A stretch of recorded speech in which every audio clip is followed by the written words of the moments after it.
প্রিয় শিক্ষার্থীবৃন্দ, আমি গোলাম হাফিজ রাসেল, সহকারী শিক্ষক, প্রগ্রেসিভ নার্সারি স্কুল, ময়মনসিংহ। কেমন আছো সবাই? আশা করি ভালোই আছো। তো তোমরা সবাই বাসায় আছো, স্বাস্থ্যবিধি মেনে সবাই চলতেছ। তো আমাদের এই করোনার দুর্যোগ মুহূর্তে আমরা তোমাদের সামনে অনলাইনের ভিডিও ক্লাসগুলো যথাযথভাবে উপস্থাপন করার জন্য চেষ্টা করছি।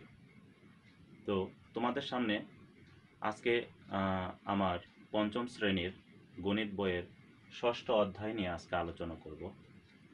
তোমরা বিগত ক্লাসগুলো অবশ্যই দেখেছো ভালোভাবে, জুমে ক্লাসগুলো করেছ, যার এই ক্লাসগুলো আমরা রিপিট ক্লাসগুলো আমরা আবারও দেখাচ্ছি তোমাদের বোঝার জন্য, এমনকি বাসায় আরও মনোযোগী হওয়ার জন্য আমরা সর্বাত্মকভাবে চেষ্টা করছি। তো তোমাদের সামনে আজকে আমরা আলোচনা করব ষষ্ঠ অধ্যায়ের ভগ্নাংশের অধ্যায় নিয়ে। তো আজকে আমরা ভগ্নাংশের শুরুতে আমাদের কিছু প্রাথমিক ধারণা, যেগুলো আমরা বিগত তৃতীয় চতুর্থ শ্রেণীতে পড়ে আসছি, সেগুলো নিয়ে কিছু আলোচনা করব। তারপরে আমরা অন্যান্য বিষয় নিয়েও আলোচনা করব এই অধ্যায়ের উপরে। তো শিক্ষার্থীবৃন্দ, আজকে আমরা সংক্ষিপ্ত প্রশ্ন, যেগুলো এই অধ্যায়ের জন্য খুবই গুরুত্বপূর্ণ, সেগুলো নিয়ে একটু কথা বলি। তো তোমরা সবাই বই খাতা নিয়ে রেডি হও, আমরা এখনই আমাদের ভগ্নাংশের অধ্যায়ের আলোচনা শুরু করব। তো প্রিয় শিক্ষার্থীবৃন্দ, দেখো, ভগ্নাংশ যদি বলতে চাই, তো প্রথমে বলতে হয় ভগ্নাংশ কাকে বলে।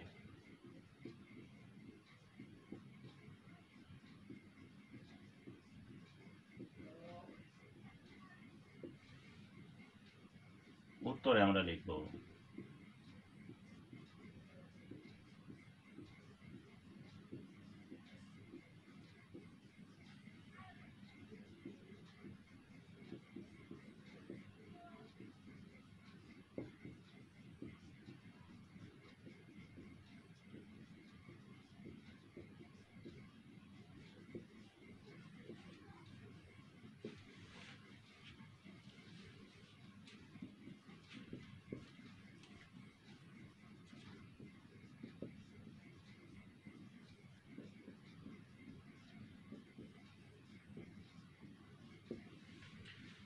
দেখো, আমরা এখানে ভগ্নাংশ কাকে বলে সেটা আমরা একটু লিখলাম।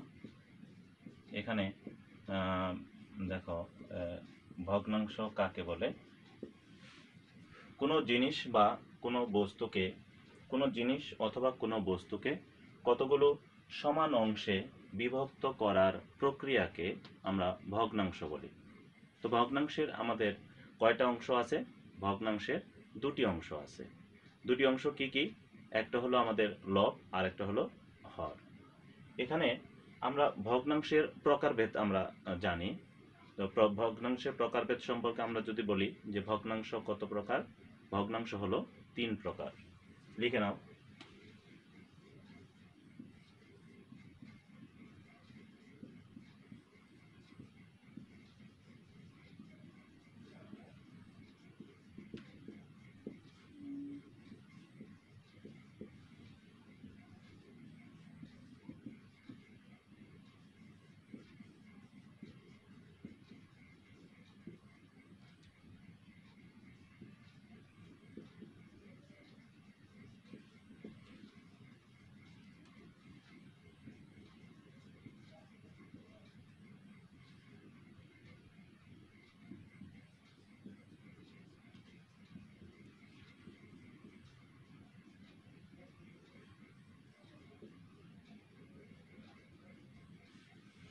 দেখো, ভগ্নাংশ 3 প্রকার, যথা প্রকৃত, অপ্রকৃত এবং মিশ্র ভগ্নাংশ। এখানে আবারও বলছি যে ভগ্নাংশ আমাদের 3 প্রকার, যথা প্রকৃত ভগ্নাংশ, অপ্রকৃত ভগ্নাংশ ও মিশ্র ভগ্নাংশ। এখানে প্রত্যেকটা প্রকারের আমাদের সংজ্ঞা এবং উদাহরণ নিয়ে আমরা তোমাদের সামনে তুলে ধরব। তো তোমরা লেখা শেষ করো।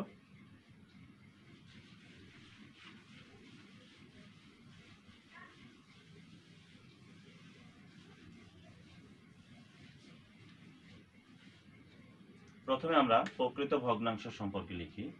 প্রকৃত ভগ্নাংশ কাকে বলে?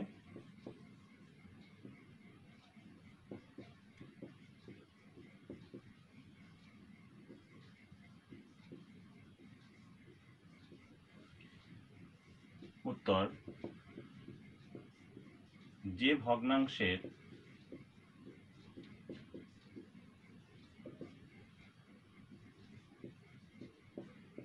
হর বড়, লব ছোট তাকে প্রকৃত ভগ্নাংশ বলে।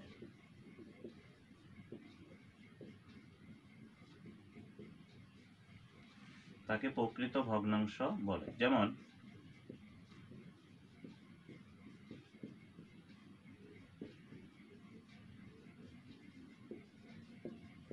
এখানে দেখো, আমরা উদাহরণের সাথে আমাদের সংজ্ঞার মিল আছে কোথায় একটু আমরা দেখি। যে এখানে দেখো 2/1, অর্থাৎ এখানে হরটা কিন্তু আমাদের লবের চেয়ে বড়। আবার এখানে দেখো 3/1, সেটাও কিন্তু আমাদের হরটা বড়, লবটা ছোট। এখানেও 4/1, অর্থাৎ হরটা বড়, লবটা ছোট। অর্থাৎ সংজ্ঞা অনুযায়ী আমরা বলতে পারি যে যে ভগ্নাংশের হর বড়, লব ছোট তাকে প্রকৃত ভগ্নাংশ বলে। আমরা অপ্রকৃত ভগ্নাংশের সংজ্ঞাটা দেই।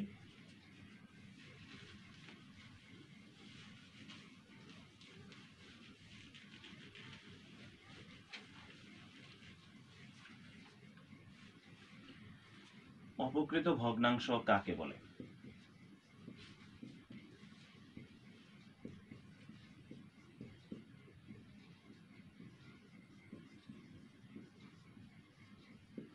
উদাহরণ সহ আমাদের দিতে হবে। এখানে দেখো একটু, যে অপ্রকৃত ভগ্নাংশ যে ভগ্নাংশের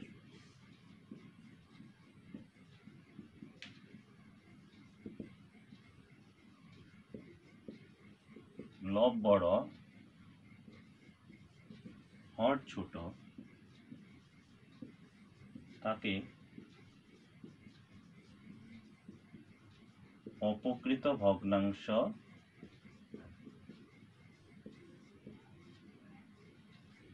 বলে। ঠিক আছে, যেমন 2/3, 3/5, 5/7 ইত্যাদি। দেখো এখানে সংজ্ঞার সাথে আমাদের উদাহরণের মিল কোথায়। এখানে দেখো আমাদের লবটা আমাদের বড়, হরটা ছোট। এখানেও তাই, আমাদের লবটা বড়, হরটা ছোট। এখানেও আমাদের লবটা বড়, হরটা ছোট। অর্থাৎ যে ভগ্নাংশের লব বড়, হর ছোট তাকে আমরা বলবো অপ্রকৃত ভগ্নাংশ। এখন আসো, মিশ্র ভগ্নাংশ কাকে বলে?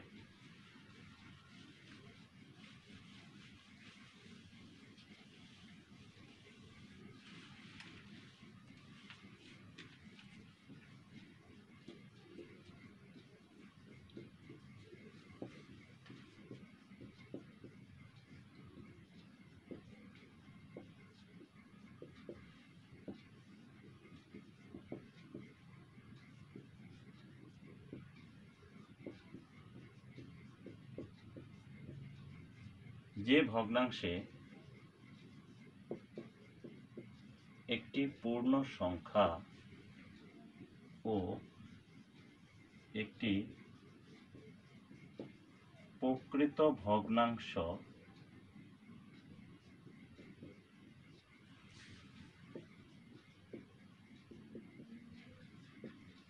যুক্ত থাকে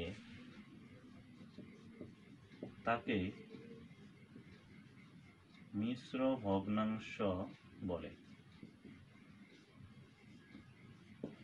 ঠিক আছে, এটার একটা আমরা উদাহরণ দিব, খেয়াল করো।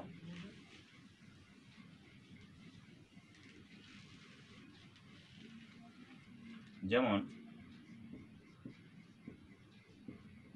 1/3/1, 2/5/1, 3/7/1 ইত্যাদি।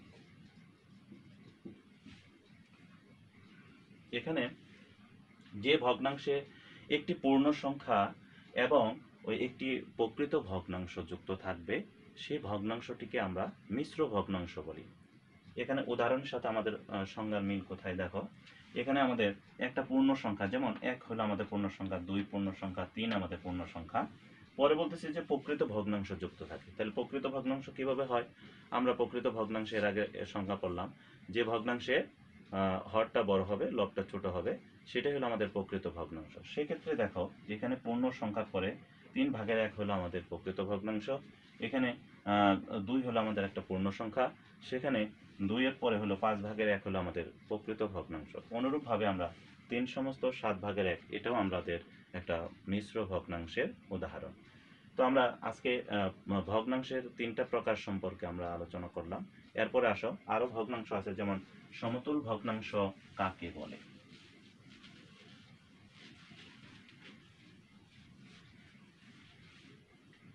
সমতুল ভগ্নাংশ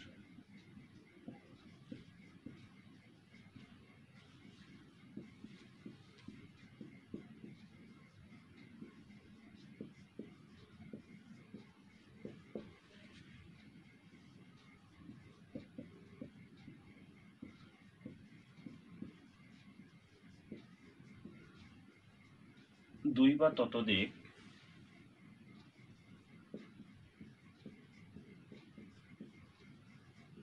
ভগ্নাংশের মান সমান হলে তাকে সমতুল ভগ্নাংশ বলে।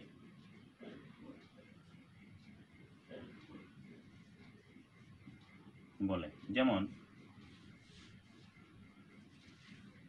2/1, 4/2, 8/4 ইত্যাদি। ঠিক আছে, এখানে দেখো সংজ্ঞার সাথে আমাদের উদাহরণে মিল কোথায়। 2 বা ততোধিক ভগ্নাংশের মান সমান হলে তাকে আমরা সমতুল ভগ্নাংশ বলি। যেমন 2/1, এটাকে আমরা যদি লব এবং হরকে একই সংখ্যা দ্বারা যদি গুণ করি, দেখো পরবর্তী যে ভগ্নাংশটা আসে সেটা কিন্তু আগের ভগ্নাংশের মানের সমান। এইভাবে অনুরূপভাবে আমরা যদি ভগ্নাংশগুলোকে লব এবং হরকে একই সংখ্যা দিয়ে যদি গুণ করে যদি আমরা যদি আরো অনেক ভগ্নাংশ নিয়ে আসি, সেক্ষেত্রেও দেখা যাবে যে তাদের মানগুলো সমান হবে। এই জন্য তাকে আমরা সমতুল ভগ্নাংশ বলি। তো এখন সমলব বিশিষ্ট ভগ্নাংশ কাকে বলে, সমহর বিশিষ্ট ভগ্নাংশ কাকে বলে? আমাদের ভগ্নাংশের যেগুলো আছে সবগুলোর সংজ্ঞাগুলো আমরা একটু দেখি।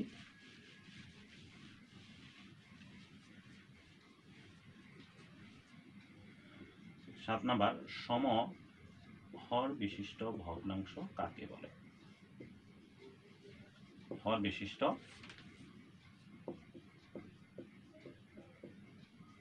ভগ্নাংশ কাকে বলে?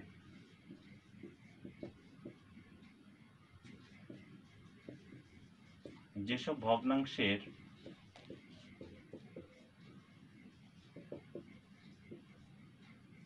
ভগ্নাংশের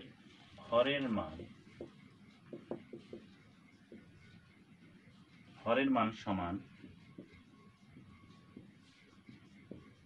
তাদেরকে সমহর বিশিষ্ট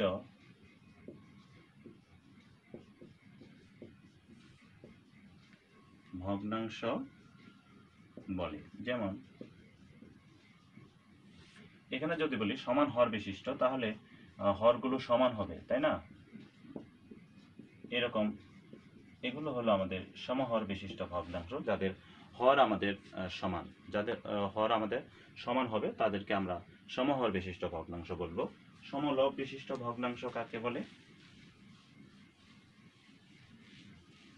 তোমাদের একটু লিখতে হবে একটু তাড়াতাড়ি, কারণ সময় একটু কম, লিখতে হবে, লিখে পাশাপাশি লিখে ফেলবে তাড়াতাড়ি। এখন দেখো সমলব বিশিষ্ট ভগ্নাংশ কাকে বলে? সমলব বিশিষ্ট ভগ্নাংশ কাকে বলে?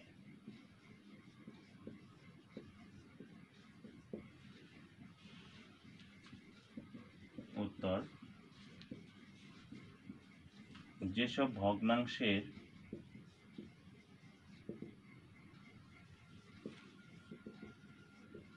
লবের মান সমান,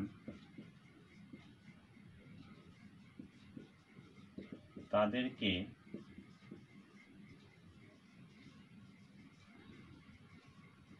সমলব বিশিষ্ট ভগ্নাংশ বলে। যেমন 2/1, 3/1, 4/1 ইত্যাদি। ঠিক আছে, এখন দেখো সমলব বিশিষ্ট ভগ্নাংশ চলে গেল, সমহর বিশিষ্ট ভগ্নাংশ লিখলাম, আমরা সমতুল ভগ্নাংশ লিখলাম। এখন আমরা লঘিষ্ঠ আকার, এটাও একটু বুঝতে হবে, যেহেতু আমাদের এই অধ্যায়ের কিছু এগুলো না পড়লে আমরা পরবর্তীতে অঙ্কগুলো আমরা করতে পারবো না। এগুলো আমাদের সংজ্ঞাগুলো জানতে হবে, উদাহরণ সহ সবগুলোই জানতে হবে। এখন আসো আমরা কোনো ভগ্নাংশের লঘিষ্ঠ আকারে প্রকাশ করা, সেটা আমরা কিভাবে করব। লঘিষ্ঠ আকারে প্রকাশ, ঠিক আছে, তাহলে যে কোনো একটা উদাহরণ দিই আমরা। যেমন মনে করো 60/48। এখন এটাকে আমরা কি করব, লঘিষ্ঠ আকারে প্রকাশ করব। তো এখন আমরা যদি এটাকে সবচেয়ে ছোট সংখ্যা দিয়ে ভাগ করতে চাই, তাহলে লব এবং হরকে একই সংখ্যা দিয়ে ভাগ করতে হবে। যেমন মনে করো 2 দিয়ে যদি করি, তাহলে 24 দুগুণে 48, 30 দুগুণে 60। ঠিক আছে, এখন এটাকে যদি ওই ছোট সংখ্যা দিয়ে যদি আবারও করি, যেমন মনে করো 12 দুগুণে 24, 15 দুগুণে 60। এখন দেখো 2 দিয়ে আর লব এবং হরকে ভাগ করা যায় না। তো আমরা পরবর্তী সংখ্যা যেগুলো আছে সেগুলোতে চেষ্টা করব যে যায় কিনা। এখানে 2 ছাড়া যেমন আমরা 3 দিয়ে যদি করতে চাই, তাহলে 3 4 12, 3 5 15। এখানে দেখো আমাদের লাস্ট পরে আর লব এবং হরকে ভাগ করতে পারি না, সেই মুহূর্তে আমাদের লঘিষ্ঠ আকারটা হবে 5/4। লিখে নাও তোমরা।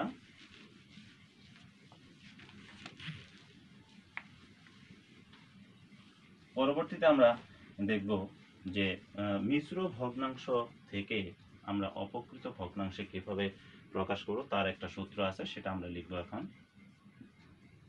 মিশ্র ভগ্নাংশ থেকে অপকৃত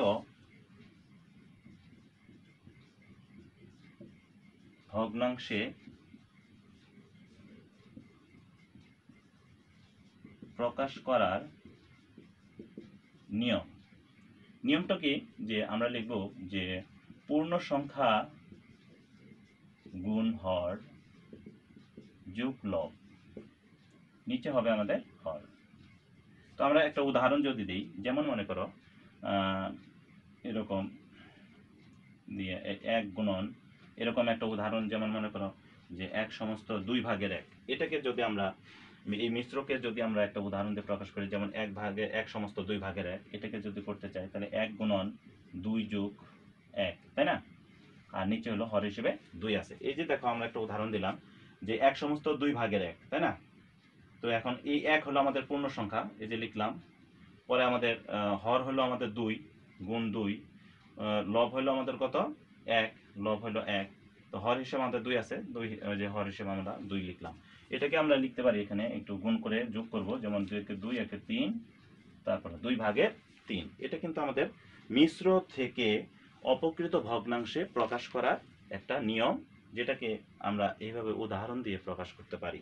তারপরে যদি এটার উল্টাটা থাকে, যেমন মনে করো অপকৃত ভগ্নাংশ আছে, সেটাকে মিশ্রতে কিভাবে নিব।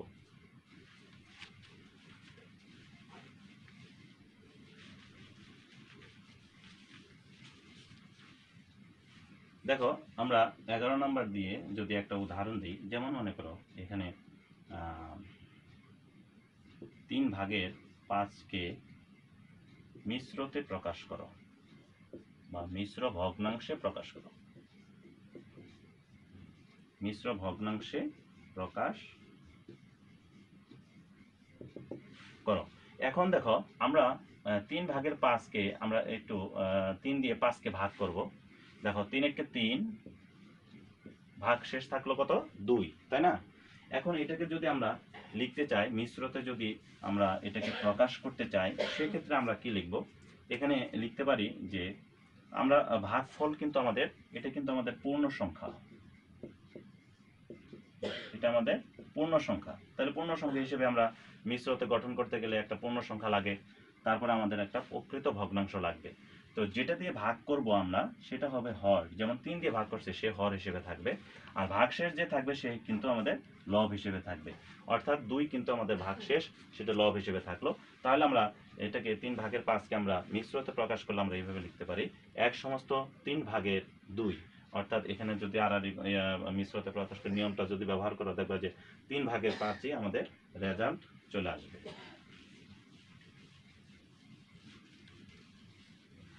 তো প্রিয় শিক্ষার্থীবৃন্দ, এখন আমরা মিশ্র থেকে অপকৃত এবং অপকৃত থেকে মিশ্রতে প্রকাশ করলাম। তো এখন তোমাদের যে ভগ্নাংশের যোগ আছে, ভগ্নাংশের বিয়োগ আছে, সেটা কিন্তু আমরা পরবর্তী আমাদের চতুর্থ পর্বে আমরা তোমাদের সামনে আবার আলোচনা করব, একটা সৃজনশীল অঙ্ক নিয়েও আলোচনা করব। তো আজকে যে পর্যন্ত তোমাদের আলোচনা হলো সংক্ষিপ্ত প্রশ্ন, অর্থাৎ এই অধ্যায়ের বেসিক ধারণা, সে অধ্যায়ের উপরে আমরা যে সমস্ত কিছু আলোচনা করলাম অবশ্যই তোমাদের ভালো লেগেছে। এমনকি তোমরা অবশ্যই বাসায় এগুলো যথাযথভাবে প্র্যাকটিস করবে। এমনকি সংজ্ঞাগুলো যেগুলো মুখস্থ করা দরকার সেগুলো অবশ্যই মুখস্থ করবে এবং মনে রাখার জন্য চেষ্টা করবে। এগুলো আমাদের পরবর্তী জীবনে আরও বেশি কাজে লাগবে, ওইভাবে মনে রাখার জন্য চেষ্টা করবে। তো প্রিয় শিক্ষার্থীবৃন্দ, পরিশেষে বলতে হয় তোমরা অবশ্যই বাসায় থাকবে, ঘরে বের হবে না, বিনা প্রয়োজনে বের হবে না, স্বাস্থ্যবিধি মেনে চলবে। তো আজকে এ পর্যন্তই। তো পরবর্তী চতুর্থ পর্বে আবারও তোমাদের সাথে দেখা হবে। ধন্যবাদ সবাইকে।